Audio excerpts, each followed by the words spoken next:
ఈ యొక్క కుటుంబ ప్రబోధం ద్వారా మన యొక్క దేశంలో ఈ సంఘము ద్వారా మనం ఈ విధంగా ప్రయత్నం చేస్తున్నాము. ఇవాళ మనందరం కూడా మన యొక్క దేశంలో కూడా మన కుటుంబాలలో కూడా రాబోయే తరానికి జై శ్రీరామ్. జై శ్రీరామ్. అందరూ కూడా ఓ చెప్పండి, మీరు చెప్పండి. మన దేశంలో మనందరి యొక్క కర్తవ్యం ఇలాంటి సాధు సంతుల ద్వారా వాళ్ళ యొక్క మార్గదర్శనాన్ని తీసుకొని రాబోయే తరానికి సాధు సంతుల గురించి, మన చరిత్ర గురించి, 200 కోట్ల చరిత్ర గురించి, మన దేశం కోసం త్యాగం చేసిన వాళ్ళ గురించి తెలియజెప్పుతూ ఈనాడు మన దేశాన్ని దుష్ట పన్నాగముతోటి మన యొక్క రకరకాల మీడియా కానీ, రాజకీయ నాయకులు కానీ మనల్ని తప్పుదో కొట్టేయడం కోసం, ఈ దేశంలో క్రైస్తవుల కోసం మాత్రమే, ఈ దేశంలో ఇస్లాం ముస్లింల కోసం మాత్రమే మేము జీవిస్తున్నాము, హిందువుల కోసం కాదు అని బహిరంగంగా పలికి ఆ యొక్క ఈనాడు పశ్చిమ బెంగాల్ని రాష్ట్రాన్ని పరిపాలిస్తున్న ఎంపీ పేరు శూర్పణఖలాగా ఉంది, మమతా బెనర్జీ. మమతా బేగం. ఆ మమతా బేగం ఏం చేస్తుందో మనకి తెలుసు. ఆడపడుచు రాష్ట్రాన్ని ఏలుతున్న రాజ్యములో కూడా ఒక హాస్పిటల్లో ఒక తల్లిని ఆ విధంగా మానభంగం చేస్తే ఏమాత్రం శిక్ష వేయాలి, వాడికి ఎంపీ సీట్ ఇచ్చింది ఈ రాక్షసి అంటున్నాను. తల్లులందరినీ కూడా మాతృమూర్తులు ముగ్గురమ్మలుగా నేను కీర్తించాను, కానీ రాక్షసి బ్రహ్మ రాక్షసి మెడికల్ స్టూడెంట్ చంపడం జరిగింది. ఎంతో మందిని ఊచకోతలు పోయించింది, గ్రామాల అత్యాచారం చేయించింది ఈ రాక్షసి. కాబట్టి మన దేశంలో కూడా 4 రకాల మనుషులు, నరరూప రాక్షసులు, నర పశువులు, నరుడు, నరోత్తముడు, మన రాష్ట్రీయ స్వయంసేవక సంఘము, మన యొక్క ఆర్ఎస్ సమాజము, సాధు సంతులు వాళ్ళందరూ కూడా ఈ దేశంలో ఒక మర్యాద పురుషోత్తముడు, ఒక నర్సే నారాయణ బన్నా హై, నారీసే నారాయణి బన్నా హై అనేటువంటిది సాధు సంకల్పంతో మన దేశంలో కూడా అలాంటి సమాజాన్ని నిర్మాణం చేయడం కోసమే సంఘము, సంఘ పరివార సంస్థలు, సాధు సంతులు, మఠాధిపతులు, పీఠాధిపతులు, ఋషిముని పొంగవులందరూ కూడా కృషి చేస్తున్నారు. అలాంటి సమాజాన్ని ముందుకు తీసుకెళ్లడం కోసమే అందరం కూడా మన కుటుంబాల ద్వారా మన రాబోయే తరానికి అలాంటి శిక్షణనిస్తూ ఇలాంటి సమావేశాలకి, ఇలాంటి సభలకి మనం ఇంటిల్లిపాది అందరినీ కూడా మనం హాజరుపరిచేటువంటిగా ప్రయత్నం మనం చేసినట్లయితే మన దేశాన్ని కాపాడుతున్నటువంటి వాళ్ళమవుతాము. వాటి 2 సంఘటనలు మీకు చెప్పి పూర్తి చేస్తాను. నాకు ఇచ్చిన సమయం ఇంకా ఉంది స్వామీజీ మాట్లాడడానికి. రామాయణం చెప్పను, పాత్ర గురించి చాలా ఉన్నాయి పాత్రలు. కాబట్టి 2 పాత్రలు చెప్తాను. రాముల వారు అయోధ్య బయలుదేరారు. అయోధ్య నుంచి ఎక్కడికి బయలుదేరాడు? నార బట్టలు కట్టుకున్నాడు, అన్ని వదిలేశాడు, బంగారు ఆభరణాలు, ప్లాటినం, వజ్ర వైడూరు అన్ని వదిలేశాడు. కానీ వదలంది ఏమిటి? ధర్మం, ధనస్సు విడకుండా వెళ్ళారు. ముళ్ళు పుచ్చుకుంటున్నాయి. లక్ష్మణుడు వచ్చాడు. నేను కొంచెం వేగంగా చెప్తాను. లక్ష్మణుడు వచ్చాడు ముళ్ళు తీయడం కోసం. వినలే, వద్దన్నాడు, వారించాడు. సీతమ్మ తల్లితో రికమెండ్ చేయించాడు. అమ్మా, మా అన్నయ్య ఒప్పుకోవట్లేదు, నువ్వేనా చెప్పమ్మా. ఏమయ్యా, నీ తమ్ముడు అడుగుతున్నాడు కదా ప్రేమతో, నీ ముళ్ళు తీయడానికి కాళ్ళకు వచ్చుకున్న ముళ్ళు తీయడానికి నేను అడిగితే, నన్ను ఆశ్రయించి నా ఆశ్రయం పొంది వచ్చిన వాటిని నేను తిరస్కరించదలుచుకోలేదు. నన్ను ఆశ్రయించి వచ్చాయి, నా కాళ్ళకు గుచ్చుకున్నాయి, నన్ను ఆశ్రయించిన ముళ్ళని నేను తీయనీయను అని చెప్పాడు మన యొక్క రాముల వారు. వెళ్ళాడు. అక్కడ వెళ్ళిన తర్వాత వనదేవత వచ్చింది అడవిలోకి. అయ్యా, నీకు సేవ చేసుకునే భాగ్యం నాకు కల్పించండి, ఏ రకమైన సేవలు మీకు అందించాలని చెప్పేసి ఆ వనదేవత అడుగుతుంది రాముల వారిని. అప్పుడు రాముల వారు చెప్పారు, అమ్మా, నేనైతే ఎట్టగోలుగా వచ్చేసాను, ముళ్ళు పుచ్చుకున్నా, బాధపడ్డా, ఇక్కడ గంధమూలాలు తింటూ 14 సంవత్సరాలు గడిపేస్తానమ్మా, నాకు ఇంకే సహాయం అవసరం లేదమ్మా ఆ వనదేవత చెప్పారు. లేదండి, నా యొక్క సంతృప్తి కోసము మీరు ఏదైనా సరే చెప్పాలని చెప్పేసి వనదేవత రిక్వెస్ట్ చేసిన కారణంగా, ఏం లేదమ్మా, నేను వచ్చిన సమయంలో నా 2 తమ్ముళ్ళు వాళ్ళ మా అమ్మమ్మ దగ్గర ఉన్నారు, మేనమ్మ దగ్గర ఉన్నారు, పలానా వేరే గ్రామంలో ఉన్నారు. వాళ్ళు నేను వచ్చిన తర్వాత నేను అడవులోకి వచ్చిన విషయం తెలియదు, కాబట్టి నన్ను వెతుకుతూ ఈ అడవికి రావచ్చే అవకాశం ఉంది.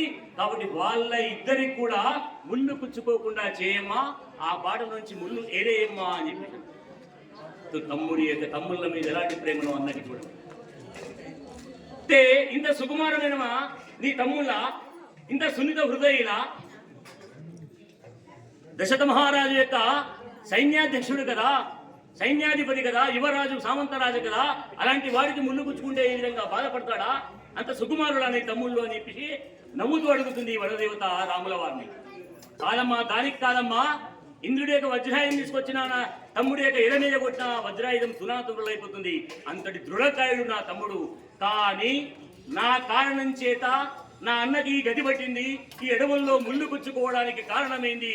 నా కారణంగా నా అన్న ముళ్ళ గుచ్చుకున్న బాధని అనుభవిస్తున్నాడని నా తమ్ముడు బాధపడతాడు. కాబట్టి నా తమ్ముడికి నా బాధని తెలియనేకుండా చూడమ్మా అని కోరుతాడు రాముల వారు. చివరి సంఘటన, యుద్ధం ముగింపు అయిపోయింది. నేను చాలా ఉన్నాయి, చెప్పడానికి సమయం లేదు, వారికి సమయం ఇవ్వాలి కాబట్టి. చివరిగా ఒక బండరాయి మీద నిట్టూస్తూ కూర్చున్నాడు. లక్షలాది మంది, వేలాది మంది చచ్చిపోయారు. వీడు మూర్ఖుడు, వీడు నా భార్యని నాకు అప్పచెప్తే, నా ధర్మపతిని నాకు అప్పచెప్తే ఈ యుద్ధం జరగకుండే కదా అని నిట్టూస్తూ ఒక బండరాయి మీద కూర్చుంటే, అప్పుడు వెనక నుంచి ఒక నీడ వస్తుంది. తనను దాటి ముందుకు వస్తా ఉంది. ఆ నీడను చూస్తున్నాడు రాముల వారు. నీడను చూసి ఎవరో ఒక తల్లి వస్తున్నది. ఆ నీడలో ఒక తల్లిని గుర్తించి లేచి నిలబడి ఆ తల్లికి ఎదురుగా తిరిగి ప్రణామాలు అర్పిస్తున్నాడు. అమ్మా, మీరెవరమ్మా, ఎవరో తెలుసుకోవచ్చా అని చెప్పేసి. ఆ తల్లి మండోదరి మాత అడుగుతూ వస్తుంది, ఎవరు పరాక్రమవంతుడు, ఎవరు నా భర్తని ముల్లోకాలని అదుపు పెట్టుకొని ఈ యొక్క నవగ్రహాల్ని తన కాళ్ళ కింద అణిగిపెట్టినట్టుగా ఈ యొక్క నా మహానుభావాన్ని, నా యొక్క పదిని ఆ విధంగా చంపినట్టుగా యోధుడు ఎవరు అని చెప్పేసి అడుగుతూ వస్తుంది. ఏమయ్యా, నా భర్తలో ఏమి లోపించింది, మీలో ఏమి ఉన్నది కారణంగా నా భర్త సంహరించబడ్డాడు, చచ్చిపోయాడు, మీరు బతికారు, ఏమిటి తండ్రి అని చెప్పేసి రాముల వారిని మండోదరి మాత అడుగుతుంది.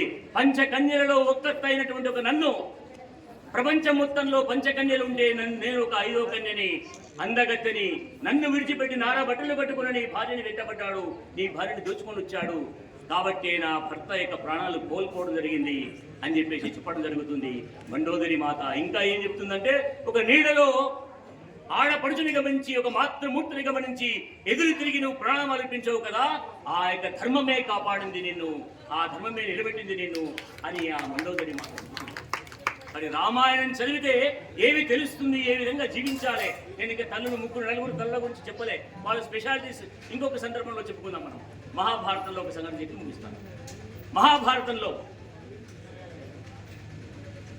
కృష్ణ పరమాత్మని అడగడానికి వచ్చింది. తల్లులు ఉన్నారు కాబట్టి చెప్పాల్సిన అవసరం ఉంది ఇక్కడ. కృష్ణ పరమాత్మని అడుగుతుంది, ఎవరు కళ్ళకి కట్టుకొని చిన్న కళ్ళకు గంటలు కట్టుకున్న తల్లి పేరేంటిది? ధన్యవాద్, తెలుసు, చెప్పావు.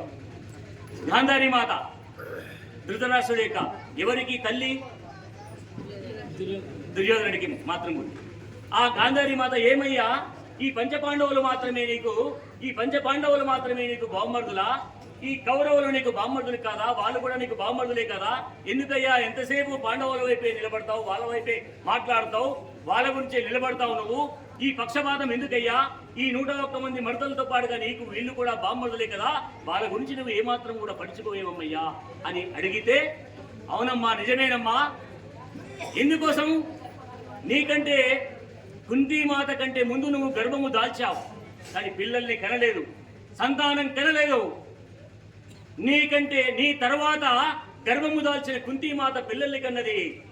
కాబట్టి ఈర్ష్యతో, ద్వేషముతో, పగతో, కోపముతో, అసూయతో నువ్వు నీ యొక్క గర్భాన్ని విచ్చిత్తు చేసుకున్నావు, గర్భం మీద గుద్దుకొని. ఆ విధంగా ఈర్ష్య, ద్వేషము, పగ, కోపముతో పుట్టారు కాబట్టి అధర్మం వైపు వాళ్ళు నడిచారు 101 మంది వాళ్ళందరూ కూడా. కాబట్టి నేను ధర్మ పక్షపాతులైనటువంటి ధర్మాన్ని పాటిస్తూ ధర్మబద్ధంగా జీవించే పంచ పాండవుల వైపు నిలబడతా అన్నాడు శ్రీకృష్ణ పరమాత్మ. అత్తకు ఆ సమాధానం చెప్పాడు. వాడు నా తల్లులు కుంతీమాత లాగా, ద్రౌపది ఏవి గాంధారి మాత లాగా కాదని చెప్పేసి. రెండో సంఘటన, అమ్మని తీసుకొస్తున్నాడు. అమ్మ, నా అన్నయ్య నిండు సభలోకి రమ్మన్నాడు అని చెప్పాడా సీతమ్మ? ఎవరికి? ద్రౌపది మాతకి. దుశ్శాసనుడు ఏమని చెప్పాడు? రా, తీసుకొని దయచేసి వదినమ్మా మీరు అందరి మధ్యకి నిండు సభలోకి రమ్మని చెప్పేసి అన్నయ్య పిలుస్తున్నాడు అని చెప్పేసి మర్యాద అడగలే. వాడు వెళ్ళాడు. అంతఃపురంలో అందరూ చూస్తుండగా అందరి మధ్యలో అక్కడి నుంచి లాక్కొని వస్తున్నాడు, జుట్టు పట్టుకొని, కొంగు పట్టుకొని, ఆ విధంగా కడిక నేల మీద ఈడుస్తూ ఆర్తనాదాలు చేస్తున్న ఆ పతివ్రత మూర్తి అయినగా ద్రౌపది మాతని ఆ విధంగా తీసుకొని వస్తుంటే నిండు సభలో లేచి నిలబడ్డాడు. ఎవరు? భీమసేనుడు లేచి నిలబడ్డాడు. ఒరే దుశ్శాసన్, యుద్ధ భూమిలో నా ఎదురుగా నిలబడితే నీ గుండెలు చీల్చి గుండెల్లో ప్రవహించే ఆ రక్తాన్ని తాగి మిగిలిన రక్తంతో చేతులతో ఆ విధంగా జుట్టు పట్టుకొని వచ్చావు, వెంట్రుకలు పట్టుకొని వచ్చావు ద్రౌపదివి. ఆ ద్రౌపది వెంట్రుకలు పుస్తాను రా, నీ చేతులు నరికి నిన్ను సంహరించి అన్నాడు. అదే విధంగా ప్రతిజ్ఞ పూర్తి చేశాడు యుద్ధ భూమిలో దుశ్శాసనం చంపి. తర్వాత దుర్యోధనుడు ఏమన్నాడు? రా, మామల మరుదుల మధ్యన, పుత్రుల మధ్యన, సామంత రాజుల మధ్యన, ప్రధానిక మధ్యన ఆ దుర్మార్గుడు రా, వచ్చి నా తొడ మీద కూర్చో అని పిలిచాడు ద్రౌపది మాతని. పిలిచి ఏమన్నాడు? నా దగ్గరికి వచ్చేసి కూర్చో అని పలికిన దుర్యోధనుడిని లేచి మళ్ళీ నిలబడ్డాడు. భీమసేనుడు నిలబడి ఏమన్నాడు? ఒరే దుర్యోధన్, నువ్వు ఎక్కడ అడుగులో మడుగులో దాక్కున్నా నిన్ను బయటికి లాకొచ్చి నీ తొడలు పగలగొట్టి నిన్ను సంహరిస్తానా అన్నాడు. అదే ప్రతిజ్ఞ పూర్తి చేశాడు. ఈనాడు యువకులమైనటువంటి మనందరం కూడా, హిందూ సమాజం కూడా మన తల్లుల మీద అత్యాచారం జరుగుతుంటే ఒక చీర కొంగు లాగిన వాళ్ళని గుండెల్ని చీల్చి వాడిని సంహరించాడే, వాడి తొడలు పగలగొట్టాడే. అలాంటి భీమసేనుడికి మనందరం కూడా వారసులం, మనందరం కూడా అలాంటి పురుషులు, అలాంటి యొక్క సంతానం మన ఈ భారతదేశానికి కావాలి అని మహాభారతం చెబుతుంది. చివరి సంఘటన యుద్ధ భూమిలో రథం చిక్కిపోయింది, ఇరుక్కపోయింది. ఎవడిది? కర్ణుడిది. అప్పుడు యుద్ధం చేయడానికి సిద్ధమయ్యాడు అర్జునుడు. యుద్ధం చేయడానికి సిద్ధమైన అర్జునుని అంటున్నాడు, ఏ అర్జున, ఇది నీకు న్యాయమా?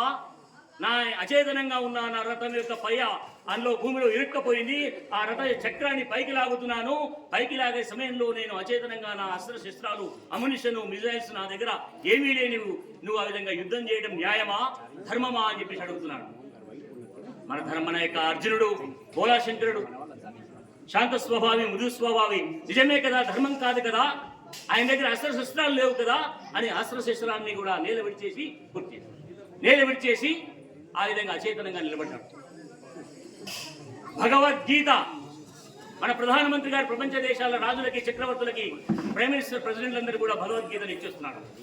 భగవద్గీతను చదవాలి, ఏముందో మనం వినాలి.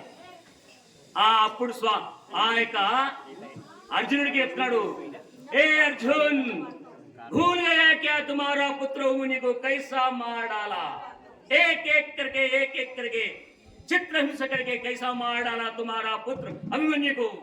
भूल गया तुम, ए द्रोही ने क्या कहा था मेरे बहन द्रौपदी को, दरबार में वेश्या बोलकर पुकारा था ना। भूल गया तुम्हारा पुत्र अभिमन्यु को एक एक करके कैसा मार डाला, तुम्हारा 4 भाइयों को दूर हटाकर तुम्हारा पुत्र अभिमन्यु को कैसा मार डाला। भूल गया तुम, अभी धर्म के बारे में, अभी न्याय के बारे में बात कर रहे एक धूर्त कर्ण ने मार डालो बदमाश कर्ण को అని హితబోధ చేసిన జగద్గురు పరంధాముడు, శ్రీకృష్ణ పరంధాముడు ఇవాళ మన ధర్మాచార్యులు, రాష్ట్రీయ స్వయం సేవక సంఘం, విశ్వ హిందూ పరిషత్తు ఆ కృష్ణుడి వేషంలో ఈ సమాజాన్ని ఐకమత్యం చేయడం కోసం అలాంటి నరోత్తములని, అలాంటి అర్జునుడిని, ఆ విధంగా ఆర్య సమాజము ఆ విధంగా ఈ దేశంలో పనిచేస్తుంది. స్వామి శ్రద్ధానందలాగా మనందరం కూడా మతం మారినటువంటి వారిని హిందూ ధర్మంలోకి తీసుకొచ్చేట్టుగా ప్రయత్నము చేసినట్లయితే వారి ఆత్మ శాంతిస్తుంది. స్వామి శ్రద్ధానంద స్వామీజీది, స్వామి దయానంద సరస్వతి మహర్షిది వాడి అలాంటి బాటలో మనందరం కూడా నడవడం కోసమే స్వామీజీ యొక్క విపన్యాసాన్ని వినడానికి నేను సెలవు తీసుకుంటున్నాను. భారత్ మాతాకి జై. జై వైదిక ధర్మకి జై.